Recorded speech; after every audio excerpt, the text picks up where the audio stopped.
স্থল গভীর নিম্নচাপ হিসাবে বর্তমানে যশোর এবং তৎসংলগ্ন এলাকায় অবস্থান করছে। এটি আরও উত্তর পূর্ব দিকে অগ্রসর হয়ে ক্রমশ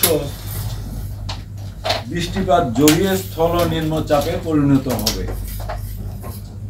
পায়রা ও মংলা সমুদ্র বন্দরকে 10 নম্বর মহাবিপদ সংকেত নামিয়ে তার পরিবর্তে 3 নম্বর, আমি আবার বলছি 3 নম্বর স্থানীয় সতর্ক সংকেত দেখিয়ে যেতে বলা হয়েছে।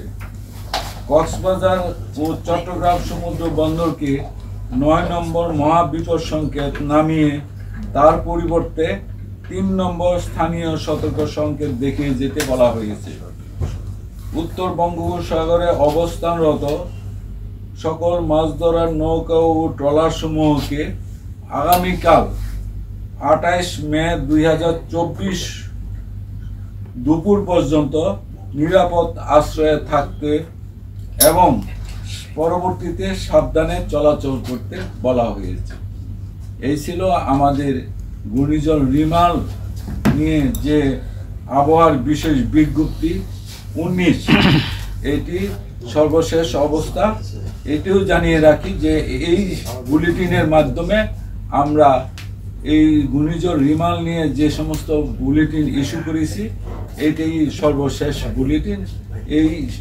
এরপর আর কোনো বুলেটিন আমরা ইস্যু করব না, কারণ এটি স্থল নিম্নচাপে পরিণত হয়ে গেছে। এটা বাংলাদেশের উপরে অবস্থান করছে এই মুহূর্তে। পরবর্তীতে এটা আরো দুর্বল হয়ে বৃষ্টি দিয়ে উত্তর পূর্ব দিকে অগ্রসর হয়ে আগামীকাল নাগাদ এটা হয়তো বাংলাদেশ থেকে এটা আরো উত্তর পূর্ব দিকে আসামের দিকে চলে যাবে এভাবে। ফলে এটার প্রভাবে আজকে ঢাকায় যে গুড়ি গুড়ি বৃষ্টি হচ্ছে, আবার একটু ভারী বৃষ্টি হচ্ছে, এরকম দমকা বাতাস হচ্ছে, এরকম সারা দেশেই দেখা যাবে যে এই ধরনের বৃষ্টিপাত হবে। এই বৃষ্টিপাত জড়িয়ে এটা ক্রমান্বয়ে আরো দুর্বল হবে এবং এক পর্যায়ে এটা গুরুত্বহীন হয়ে পড়বে, আমাদের দেশ থেকে আউট হয়ে গিয়ে। বৃষ্টির প্রভাবটা আরো কতদিন থাকতে পারে? যে বৃষ্টির প্রভাব আরো কতদিন থাকতে পারে? বৃষ্টির প্রভাব এটা আজকেই বেশি থাকবে, কালকে আরো একটু কমে আসবে, পরশু দিন থেকে হয়তো দেখবেন যে রোদ হয়ে গেছে। কালকেও কোনো কোনো জায়গায় বিকাল থেকে দেখা যাবে যে আবহাওয়া একদম মোটামুটি। আমরা যে উইন্ড গত রাতে এবং আজ সকাল পর্যন্ত যে সমস্ত কেন্দ্রে আমাদের রেকর্ড করা হয়েছে তার উল্লেখযোগ্য কয়েকটা আমি পড়ে শোনাচ্ছি। খেপুপাড়াতে আমরা গতকাল রাত 1:30 111 কিলোমিটার পার আওয়ার বাতাসের গতি রেকর্ড করেছি। এটা গত রাত 111 কিলোমিটার পার আওয়ার। তারপরে আরেকটা সময়ে আমরা রেকর্ড করেছি, সেটা 11:30 রাতে 91 কিলোমিটার পার আওয়ার খেপুপাড়াতে। তারপরে রাত 8:30 65 কিলোমিটার পার আওয়ার। রাত 7:30 সন্ধ্যা 7:30 61 কিলোমিটার পার আওয়ার। আর বিকাল 4টা 54 কিলোমিটার পার আওয়ার। এটা ছিল খেপুপাড়ার উইন্ড স্পিড। তারপরে পটুয়াখালীতেও আমরা পেয়েছি 1:30টার সময়, একই সময় যেটা খেপুপাড়াতে হয়েছে 111, পটুয়াখালীতেও 111 কিলোমিটার পার আওয়ার। আরেকটা সময় 11:30টায় আমরা পেয়েছি 102 kilometre per hour wind speed. আর রাত 2:30টায় পেয়েছি 89 kilometre per hour wind speed. আর রাত 3টায় পেয়েছি 58 kilometre per hour wind speed. সাতক্ষীরাতে পেয়েছি 70 11:30টায়, 78 পেয়েছি রাত 3টায় কিলোমিটার পার আওয়ার। আমি সংখ্যা যাই বলবো এটা কিলোমিটার পার আওয়ার হবে উইন্ড স্পিড। মংলাতে পেয়েছি 80 12:30টায়, আরেকবার পেয়েছি 63 রাত 9:30টায়, 70 পেয়েছি 11:15টায়। আর কয়রাতে আমরা পেয়েছি 83 kilometre per hour wind speed রাত 11:00টায়। খুলনাতে পেয়েছি আমরা 46 কিলোমিটার পার আওয়ার রাত 11:30টায়। আর 72 কিলোমিটার আমরা পেয়েছি রাত 4টায় খুলনায়। আর ঢাকাতে আমরা দুইবার দুইটা উইন্ড স্পিড পেয়েছি। একটা হলো আপনার 69 কিলোমিটার 6:20 সকালবেলায়, আর একটা পেয়েছি 45 কিলোমিটার পার আওয়ার। আর চাঁদপুরে পেয়েছি 65, আর পতেঙ্গা চট্টগ্রাম সেখানে আমরা পেয়েছি 74 কিলোমিটার পার আওয়ার। এরকম আরো অনেক আছে, তা আমি আর সবগুলি আরো কমও আছে কোথাও, এগুলি আর পড়ে শোনাচ্ছি না। সবচেয়ে বেশি কোথায় ছিল? বৃষ্টিপাত 111 বললো। 111 হলো সর্বোচ্চ আমরা পেয়েছি দুই জায়গায়, কোথায়? আর একটা হলো পটুয়াখালী। ঢাকায় কি 69? ঢাকায় 59। ওকে, ঢাকায় 59 সর্বোচ্চ আমরা পেয়েছি। আর আমরা যে ভারী বৃষ্টিপাতের কথা বলেছি বিভিন্ন জায়গায়, আমরা মূলত বৃষ্টিটা কালকে বিকাল থেকে শুরু হয়েছে বিভিন্ন জায়গায়, উপকূলীয় এলাকায়। ঢাকায় শুরু হয়েছে রাত থেকে। আমরা ঢাকায় পেয়েছি মোট 35 মিলিমিটার এই রাত্রে, এই সকাল পর্যন্ত। এগুলি হলো ভোর পর্যন্ত।